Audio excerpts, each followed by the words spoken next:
සම්මා සම්බුදු සරණයි ඔබ සියලු දෙනාටම.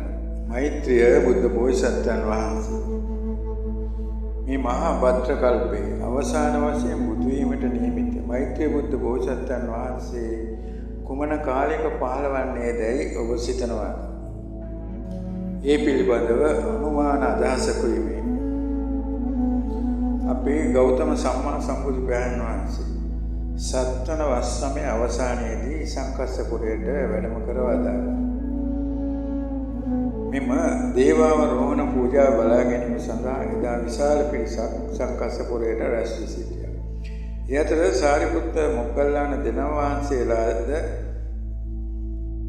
මතු බුදුවන මෛත්‍රී බුද්ධ බෝසත්යන් වහන්සේද ඒ අතර සිටීම වැදගත් සිද්ධියක්. බුදු පියාණන් වහන්සේ සහ සාරිපුත්ත මහරහතන් වහන්සේ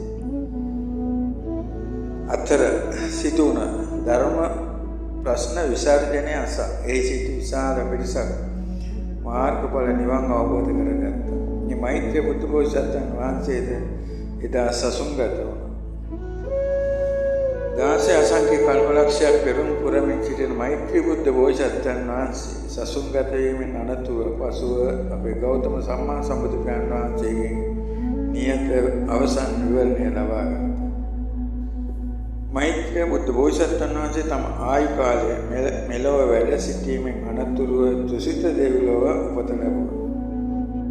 අපේ මිනිස් ලොව ආයු කාලය තුසිතයන් හා සංසන්දනය කිරීමේදී අපේ අවුරුදු 400ක් තුසිතේ එක් දිනයක් වනවා.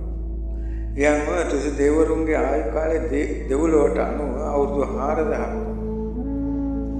දල වශයෙන් ගණනය කර බැලීමේදී මෛත්‍රී බුද්ධ බෝසත්යන් වහන්සේ තව අවුරුදු 57 කෝටි 60 ලක්ෂයක් තුසිතේ වැඩ වාසය කරන බව වටහා ගත යුතුයි.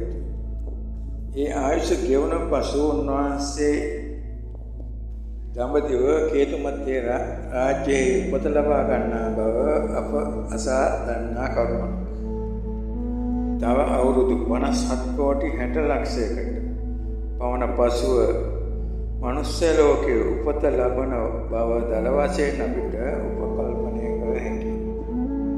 මේ පිළිබඳව අදහස කිමේ ආසිත දේශනා අංගුත්තර නිකායේ අට්ඨක නිපාතයේ උපෝසත වර්ගයේ වජ්ජූපෝසති සූත්‍ර දේශනාව සහ පූජ්‍ය රේරුකාණේ චන්දවිල ස්වාමීන් වහන්සේ විසින් සම්පාදිත අභිධර්ම මාර්ගය නැමැති